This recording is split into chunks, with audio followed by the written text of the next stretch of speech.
Hey, Dan Cucimilio along with Bora here from NorCal Sports Network with a video on Kyle Harrison.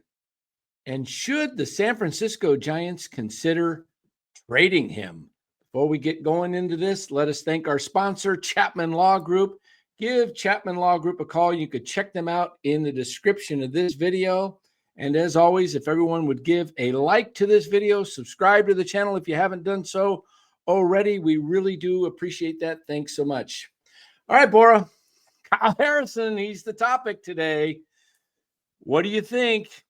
Should the Giants trade him, or will the Giants trade him? What's your thoughts on Kyle Harrison? I think they should trade him. I've been a big advocate for this for a little while. To me, when I look at Kyle Harrison, I just don't see an ace. I don't see a 1 or a 2. I kind of see a 3 or a 4.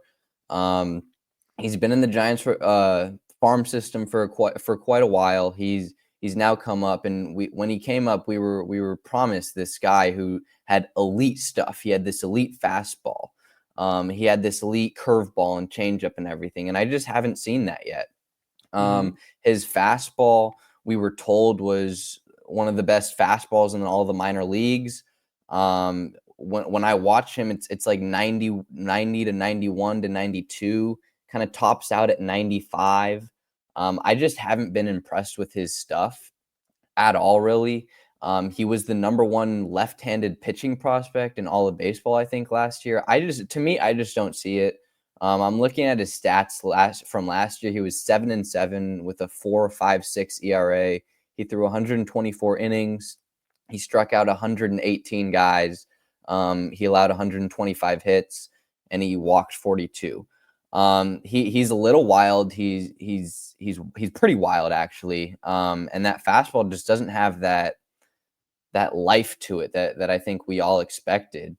When I look at him, like I said before, I don't see an ace or #2, really. I see a #3 or #4 pitcher, and he's only 23. He's really young. He's a left-handed starter, which is pretty valuable in this league. To me, you can get something for him, and he's still valuable. He's still young. If I were the Giants, if I were Buster Posey, I would be trying to shop Kyle Harrison right now. Okay. All right. Well, that is some interesting information that you've laid out there, and I see where you're going with this, but I kind of want to take a look at another pitcher that. Let's just take a look. What were those stats the first year? His first year, how many innings did he pitch and strikeouts? His first year or this past year? First year.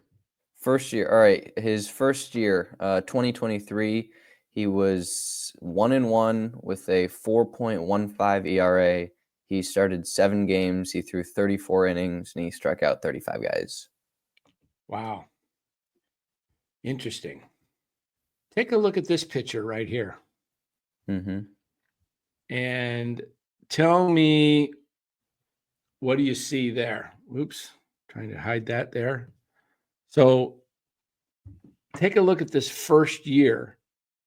146 innings pitched, 150 strikeouts, ERA of 4. Next season, which is where Kyle Harrison is, had an 18-5 record, pitched 227 innings with 265 strikeouts. Who do you think that is? Who is that? I don't know. It's another young pitcher that came up that you said Kyle Harrison was not. You didn't consider him a 1 or a 2 or maybe even a 3 or a 4. And I'm just comparing him to this particular pitcher that came up. It's not too recent, but I would say, 15 plus years ago came up. Look at the innings pitched, though. 227, 225, 212, 217. And you look at the strikeouts, and I will share with you who that is. Tim Lincecum. There you go. All right. So you look at the difference and you talk about the pedigree, right? you're talking about Harrison was the guy, right? Comes up, everybody's looking, not even close to Lincecum. I mean, he can't. How many innings did he pitch last year? 109, something like that. 124. Oh, 124. Okay, so these guys are pitching 100 innings less than what Tim Lincecum was pitching in 2007, 2008. Mm-hmm. Wow, has the game ever changed? I mean, Right. the I mean, Giants didn't even prepare him to pitch that many innings. They were in the minor leagues, like letting him throw 75, 80 pitches and taking him out. Like they're protecting, and no coincidence that as he gets up in innings last year, fastball, as you said, gets down into the low 90s from the mid to upper 90s. The injuries occur. Same with Jordan Hicks. These guys that aren't prepared to pitch, they can't do it. So you think that he still has some value when it comes to he trades. he does he does have value. And we're gonna look at a trade in a second that you and I have looked at and have thought about. When I'm looking at Kyle Harrison, I don't think he's going to be a complete bust. I think he's going to be an effective pitcher, maybe in a year or two and beyond. To me, though, he was the guy. He was the number one pitching prospect in the Giant system. He was the number All one of lefty in baseball. lefty in baseball, exactly. And for that hype to be kind of a guy who throws the low 90s and who doesn't have an effective second pitch. I mean, his changeup isn't effective. It's wild. His curveball, the Giants have messed up with his curveball. It's like a slurve or sweep or whatever it's called now. It's not that effective. His one pitch that is effective is the fastball when he can locate it. It's pretty good because he hides the ball and he gets great extension. The problem, he's got that though, is 3/4 delivery. Yeah, exactly. Yeah, I just don't see it with the stuff. If we're looking at another pitcher in the Giants, Hayden Birdsong, I can see the ace potential with him just because he has a fastball that can go up to 98, 99. He has a changeup. He has a curveball.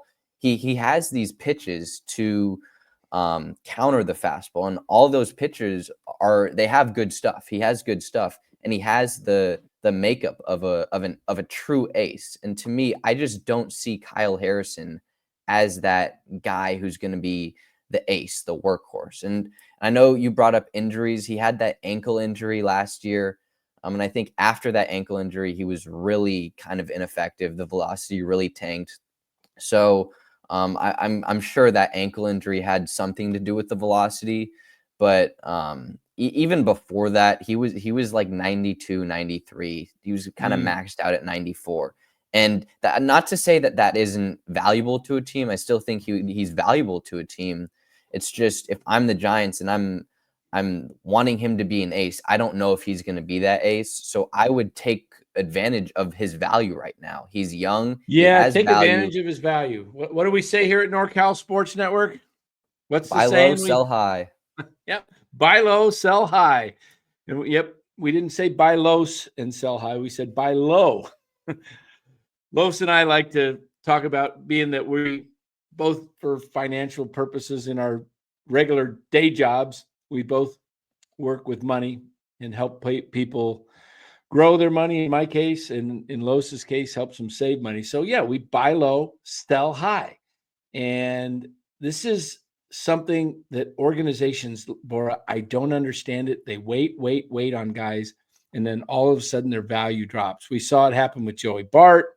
We're seeing it happen with Marco Luciano now. Top prospects that were top 100 prospects in the game. I think Luciano reached as high as 9th, and Bart was up there. Mm-hmm. And I don't know what the Giants do down in the farm system, but even with Harrison, as we're talking about Harrison, as I mentioned earlier, they just, kid gloves with this guy and wouldn't let him pitch in the minors in AAA. They're like, okay, you've gone 5 innings, 4 1/2, you've reached your pitch count. How's he ever going to get up to 100 pitches and build up to that. If you constantly stop him, they did this all in 23, and I couldn't believe it. And I thought, oh, well, they're just saving him to bring him up, and he's going to pitch. They think he's going to be a second half pitcher for the Giants. Well, I think the one game they let him go, he had a really good game. I think was it against Cincinnati or something? Yep, Cincinnati at home. He went 11 Ks, something like that, almost 100 pitches, right? And then ever since then, he's been kind of inconsistent, I would say. Been very inconsistent. Yeah. So they finally let him go instead of like build him. How you do that? It's like, okay, you go 80. Next inning, next start, you go 85, and then up to 90. Move him up. But they stretched him because he was pitching great, and he hasn't been the same since that Cincinnati outing. I haven't seen any of that electric stuff that was there that night. He was touching 97 consistently. Yeah. I mean, he was 96, 97. He looked that start was the one start where he looked like that number one left-handed pitching prospect in all of baseball. Yes. And ever since that game, he's just never. I haven't seen it with my own eyes.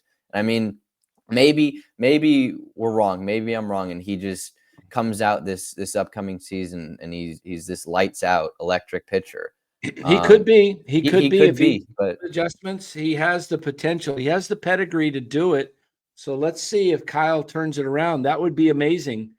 But let's say the Giants decide to trade him.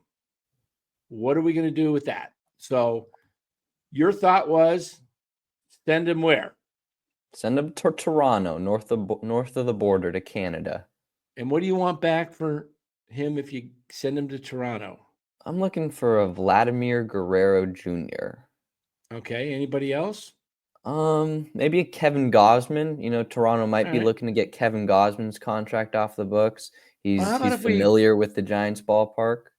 Yeah. How about if we put a package together and make this a monster trade between two organizations that have so much money that nobody wants to take their money and come? So we put together a trade between the Blue Jays and the Giants, and here it is, everybody.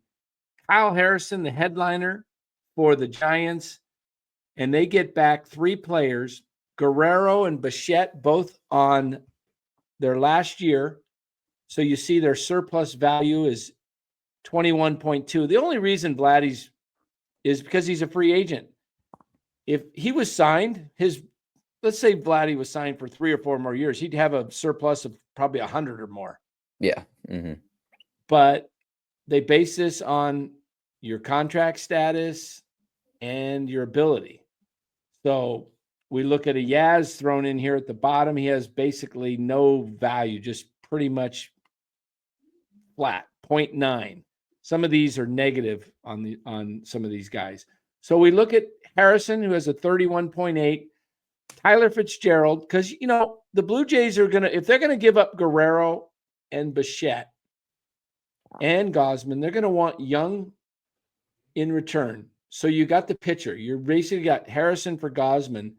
And then Guerrero, you're giving up, and Bichette, you're giving up 2 position players that are playing every day in Fitzgerald and Yaz, and a future player in Martin.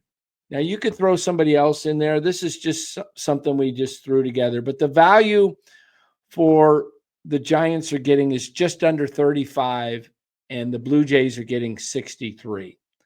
So what that trade does for the Giants, it gives you another really top of the rotation pitcher in Gausman, and gives you Bichette, who could play second base, or you could move Adames to second, but I think it would be Bichette would play second since he's on an expiring contract. And then you insert Guerrero at first base, and you take a run at it this year in 25.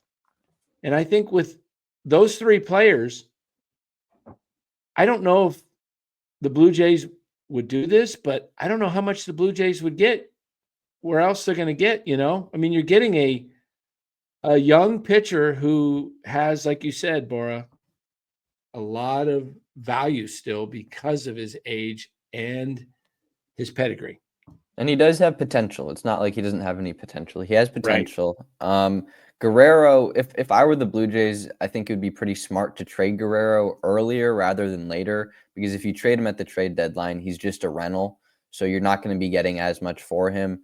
And I'm pretty sure Guerrero is going to test the market in free agency. And once free agency hits, with the amount of money and the way free agency has gone in the past couple of years, some owner might just throw 500, 600 million at him. No one knows when it comes to free agency. Anything can happen. And then Bo Bichette. Bo Bichette had a really down year last year.